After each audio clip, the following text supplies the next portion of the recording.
फरीदाबाद में अंतर्राष्ट्रीय गीता महोत्सव के तहत जिला स्तरीय कार्यक्रम का आयोजन किया जा रहा है और इस बार फरीदाबाद का ये गीता महोत्सव काफ़ी खास है। आज दूसरा दिन है और सांस्कृतिक कार्यक्रमों के तहत जो है कलाकारों ने समा बांधा हुआ है और ऐसे में पंजाब केसरी आज आपको रूबरू करवाएगा। अंतर्राष्ट्रीय स्तर के बांसुरी वादक ने जिनकी कला जब मंच पर उतरी तो जो अधिकारी थे वो भी स्वयं को मंत्रमुग्ध हुए बगैर रोक ना सके। तो मैं सीधे आपको रूबरू करवाती हूँ जोशी जी से, जो अंतर्राष्ट्रीय स्तर पर अपनी बांसुरी में पहचान बना चुके हैं। सर, सबसे पहले तो मैं चाहूँगी कि दर्शकों को एक अपना संक्षिप्त परिचय दे जो लोग नहीं परिचित हैं।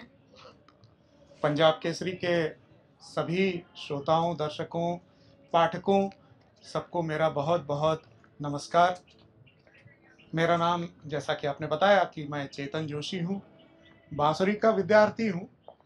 हाँ, लेकिन पिछले 35-40 वर्षों से इसी कार्य में लगा हुआ हूँ और ये मेरा सौभाग्य है कि अंतर्राष्ट्रीय गीता जयंती पर मुझको यहाँ बांसुरी वादन के लिए बुलाया गया था। फरीदाबाद में पहले भी आ चुका हूँ, लेकिन आज का ये माहौल, आज का जो अवसर था वो बिल्कुल अलग था, क्योंकि भगवान श्री कृष्ण को समर्पित यह कार्यक्रम पूरा का पूरा चल रहा है। मैंने यह सोचा था कि आखिर ऐसी क्या बात है कि श्री कृष्ण पूरे कुरुक्षेत्र के या उस युद्ध के, महाभारत के युद्ध के लड़ाई न करते हुए भी नायक थे। जी बिल्कुल। तो ये जो नायकत्व है, मुझको उसका एक ही उत्तर मिलता है कि इतने सारे व्यक्तित्वों में से भगवान श्री कृष्ण ही एकमात्र ऐसे थे जो कलाकार थे। और गीता जयंती पर कला की आराधना, कला की प्रस्तुतियां हों, इससे ज़्यादा सामयिक और कुछ हो नहीं सकता। देश विदेश में बहुत सारे कार्यक्रम किए मैंने, जापान भी गया, कोरिया भी गया और भी बहुत स्थानों पर गया।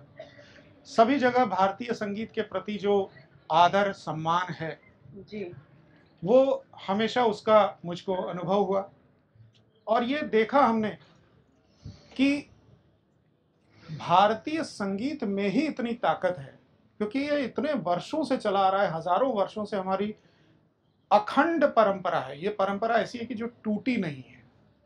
तो आज इस परंपरा को हम बचा करके आगे ले जा रहे हैं और श्रोताओं से, दर्शकों से मेरा एक ही अनुरोध है कि ये बहुत कीमती परंपरा है जी। इसको आप अपने अपने स्थान पर जिस तरह से भी हो सके इसको बचाइए, इसको प्रोत्साहित करिए, इसको आगे बढ़ाइए। चेतन जी, जैसा आपने कहा कि ये बहुत पुरानी परंपरा है, लेकिन आज के ज़माने में जब पाश्चात्य संगीत हावी हो रहा है, कहीं डर लगता है कि वो कला कहीं लुप्त ना हो जाए, या जिस तरह से आज का टीनेजर जो है वो अलग ही म्यूज़िक को लेकर अलग ही ट्रेंड में जा रहा है। तो कहीं एक कलाकार, शास्त्रीय संगीत का कलाकार होने के नाते कहीं ठेस लगती है मन को कि जिस कला को हमने संजोए रखा आज वो कहीं बिखरती जा रही है।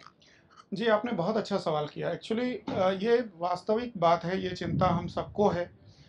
और जैसा कि मैंने कहा कि दसियों हजार साल की परंपरा है, एक जंजीर है, और हम लोगों को ये डर लगता है कि इस जंजीर की कमजोर कड़ी हम ना हो।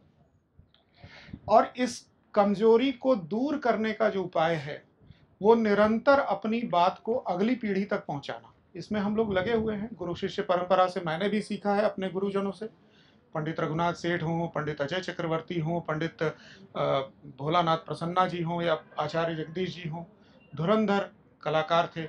इन सब से मैंने जो कुछ भी तृणमात्र सीखा है उसको अगली पीढ़ी तक पहुंचाना, ये मुझको लगता है कि बहुत आवश्यक है।